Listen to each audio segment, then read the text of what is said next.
She'll be at the Riot Room tonight. Down the hallway in Studio A with Jon Hart, it's Eliot Sumner live on the bridge.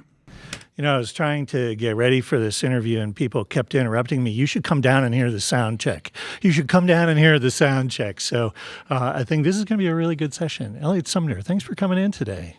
Thanks for having us. You know, I'm a huge, and by the way, congratulations on Information. Just a fabulous piece of work. Thank you very much.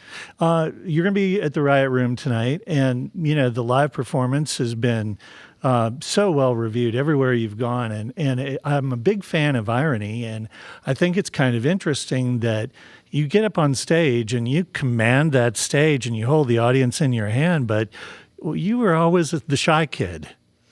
Yeah, I guess two very different characters, me in real life and me on stage.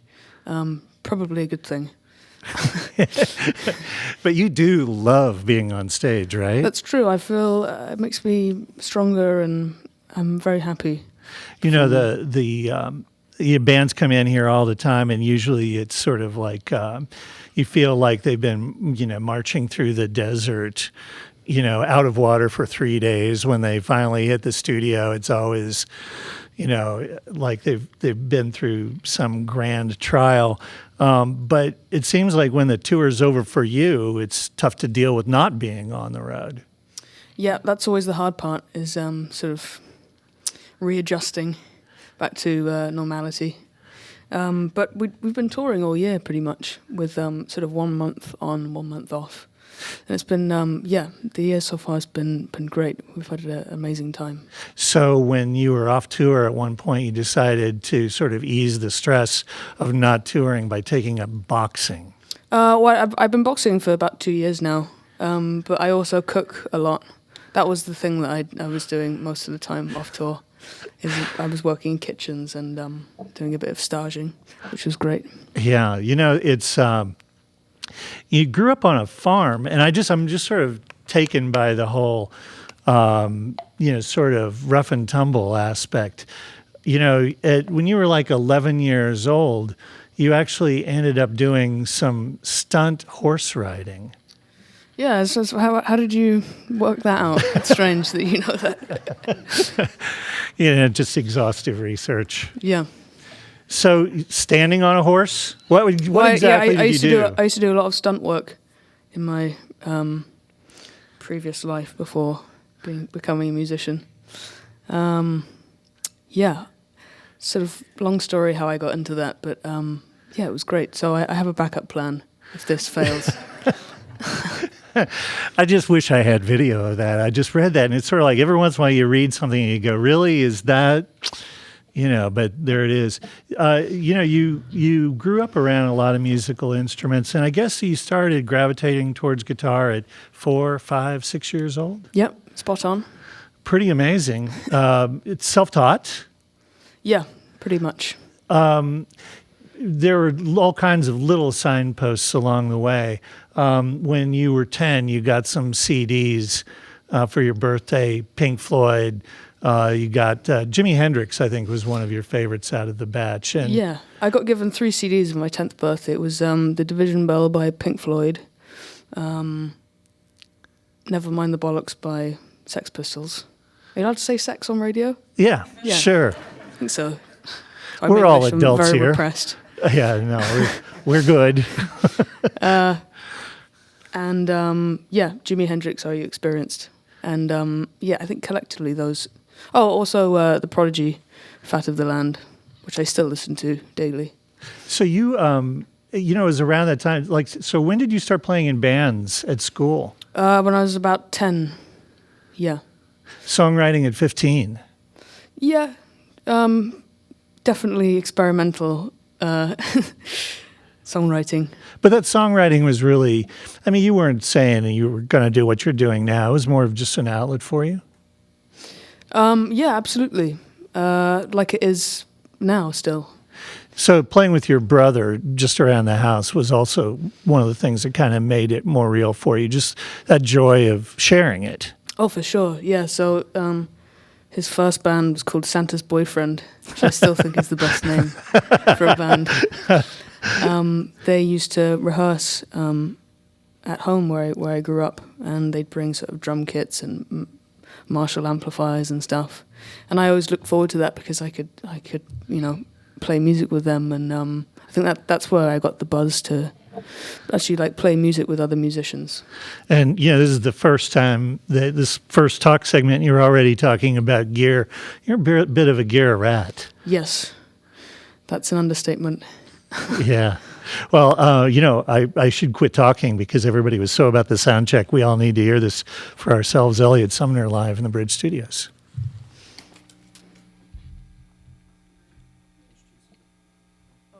The song's called Information.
Love that. That was fun.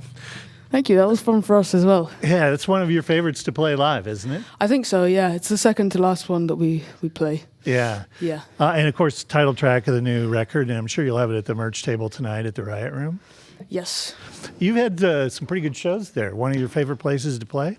Absolutely. Riot Room's the one venue we sort of keep coming back to because, first of all, we love it here in Kansas City, and the brothers who run it, Dallas and Tim, are really, really great people, and they treat us amazingly when we get there. Good. That's always good to hear. Yeah.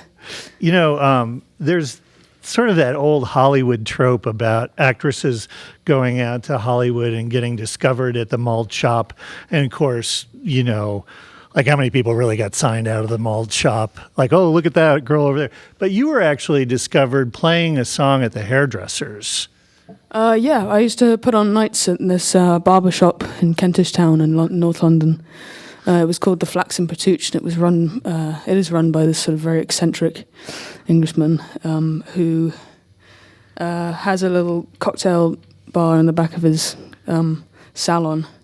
And yeah, we'd just set up in the shop and we'd play until like 3 a.m.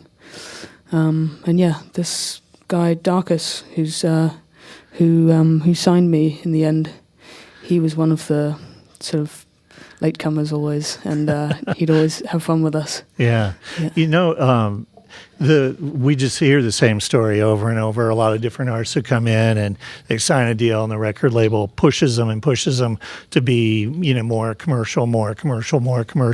You signed that contract when you were 17, and you faced that kind of pressure, which is really unfair in a lot of ways. But one of the stories that I just love is they told you to go off and write a song. So you wrote a song to kind of make fun of them and their push for a commercial single, and they loved it. Which song are you referring to? Caesar. Oh, Caesar, yeah. I forgot about that. That's what I'm here for. It's a very strange world, the sort of commercial music industry world. But you know, they've done nothing but support us on this record, and yeah, they just kind of let us get on with it, really. Yeah, I think the thing that really the reason to touch base on that at all is because you were kind of dissatisfied with that first record that was recorded under a different band name, and you'd also done a little bit of modeling, and you weren't really happy with that, and so you sort of, like, I kind of thought it almost felt like Bon Iver. In a way, you sort of like went away to a cabin and lived in a fairly remote place and just sort of became yourself over a period of months. Is that an odd way of putting it? No, that makes sense. Yeah, I moved to the Lake District in the north of England for about 6 months,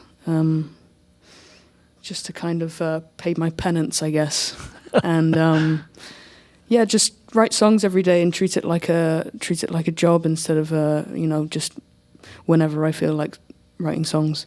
And this, yeah, and that's I kind of came out of that feeling stronger and yeah, a better songwriter, I think. You've described this cabin as being sort of Lord of the Rings kind of environment. Oh yeah, it's definitely sort of Game of Thrones-esque. Very depressing, very bleak, but very, very beautiful. So you came out of that with an album's worth of material, but it was a little bleak and a little depressing. Just yeah, that can't see the light of day. That record. So a little bit morbid. Yeah. So the next turning point in a way was meeting up with your new producer, Duncan Mills. Yeah. And he brought a lot to sort of helping you find a new direction and sort of gave you a deeper appreciation for German music. Yeah. So, yeah, Duncan, who produced the album, we just got on instantly. That's how I met Nick over here. Say hello, Nick. Hello. Yeah, his enthusiasm and his sort of passion for krautrock music and German industrial music, yeah, everything kind of came together. Well, it's turned out beautifully. You started the band introductions. You want to finish up? Yeah, so Nick Benton on guitar. He's already said hi. This is Mr. Jan Blumentrath from Hello. Germany. Me and Jan have been friends for almost 8 years now. And this is Adam, best drummer in the world. There we go. Well, now that we know everybody, we'd love to hear another song if we could. Cool. We'll play a song called After Dark.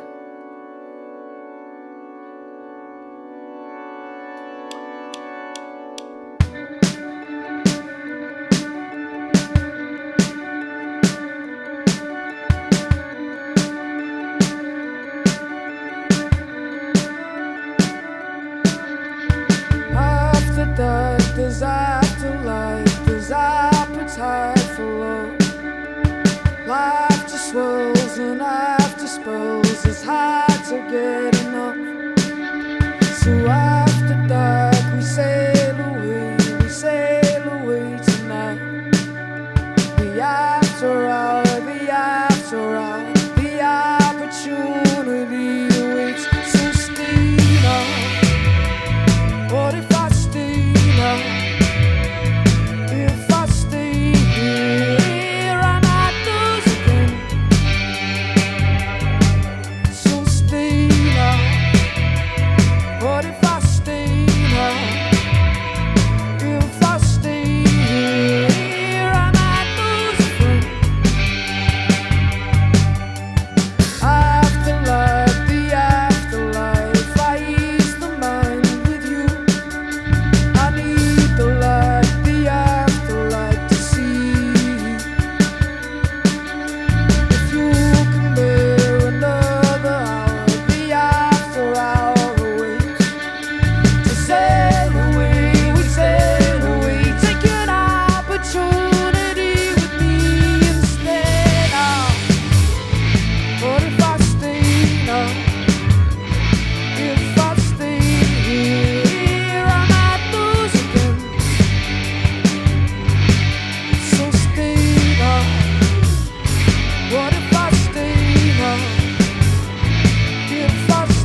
I'm a little bit slow getting back to the microphone, but I was really just standing back there enjoying that. I kind of got lost in the moment. That was great.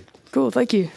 We've been playing After Dark. You actually, when you first brought that song in, it was sort of a happy acoustic number. Yeah, we were actually very dissatisfied with it in its original form. But yeah, we all kind of got together in a room next to the studio and just rearranged it on Jan's laptop and came to something that we were all really, really excited about. And now it's, I think now it's my favorite song on the album. Yeah. Yeah, It's which is great. quite strange, actually. Yeah, it's quite lovely. You were talking about that writing process and treating it more like a job. There are times when you just like give yourself that job and go into the studio and close the door and tell yourself you're not coming out for 4 hours, come hell or high water. Yeah, so what was the question, sorry? It wasn't much of a question, was it? Just that sort of discipline, if you wanted to speak to the idea of like... Yeah, I'm very undisciplined, actually. It takes a lot to sort of gather up enthusiasm to write songs. But when it does happen, it's great.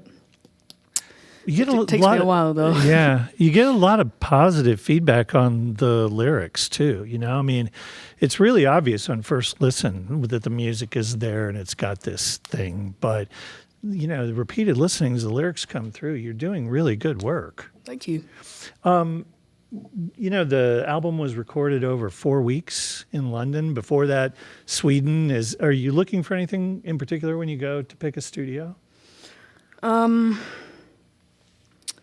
Well, we wanted to actually record it in Norway. There's this amazing studio called Ocean Sound, which is on this tiny little island. It's very, very remote. But it made sense to record in London, actually, because, we were all sort of living around there. And there was a bar in the studio, which helps. Definitely slowed down the process, but we had a lot more fun. Yeah. Yeah. One of the songs that I was really interested in is, I guess, like the cabin that you were in, was it in close proximity to Stonehenge? I grew up next to Stonehenge.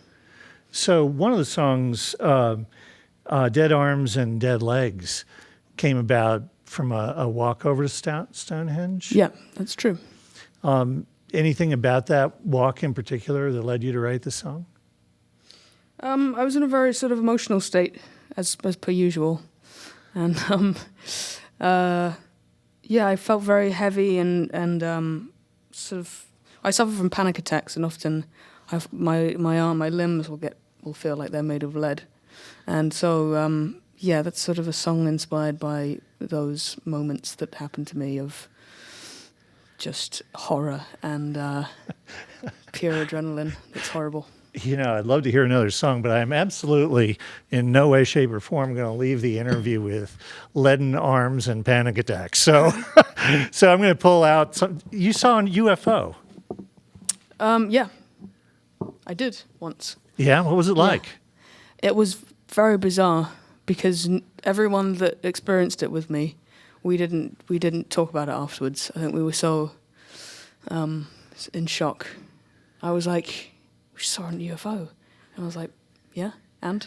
It was bizarre, actually, yeah. So was it like, was it really distinct? Was it up close? It was very distinct and up close, yeah. I was like, take me with you. That's the horse stunt rider coming out in you again. Yeah. Yeah, that bold sense of adventure. That's the show off in me. Yeah.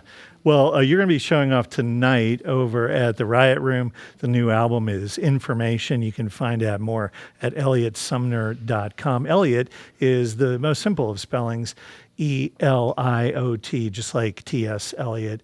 And we'd love to hear another song if we could. Cool. We'll play a song called Species.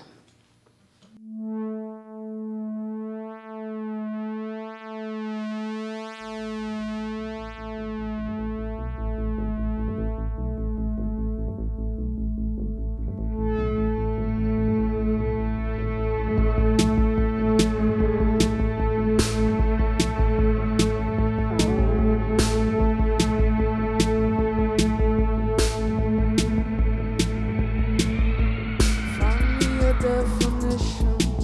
I'm confident what I'm not. I have foreign specifications. I have foreign specifications. I want a classification, so provide me with a type. If that's the key to survival, yeah, does it help you understand? They're not sure about the species, they're not sure about the gender, they're not sure about the breed, they're not sure about the species.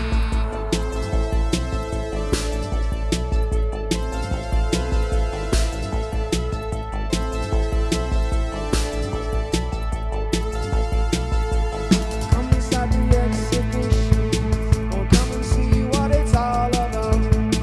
We have foreign modifications. We have foreign modifications. They're not sure if this was legal. They're not sure if this is right. They're not sure about the species. They're not sure about the species.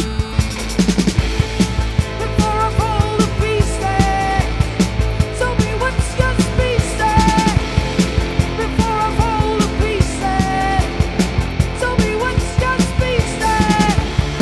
Before I fall to pieces, tell me what's your species. Before I fall to pieces, tell me what's your species.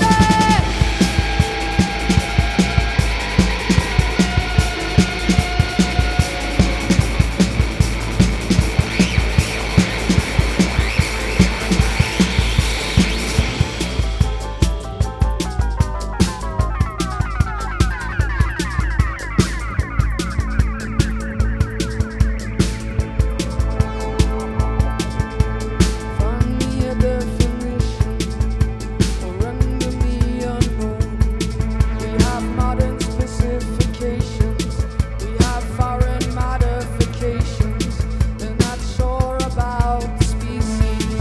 They're not sure about the gender. They're not sure about the breed. They're not sure about the species. Before I fall to pieces, tell me what's your species. Before I fall to pieces, tell me what's your species. Before I fall to pieces, tell me what's your species. Before I fall to pieces, tell me what's your species. Before I fall to pieces, tell me what's your species. Before I fall to pieces, tell me what's your species. Before I fall to pieces, tell me what's your species. Before I fall to pieces, tell me what's your species. Tell me what's your species. Tell me what's your species. Tell me what's your species. Tell me what's your species. Tell me what's your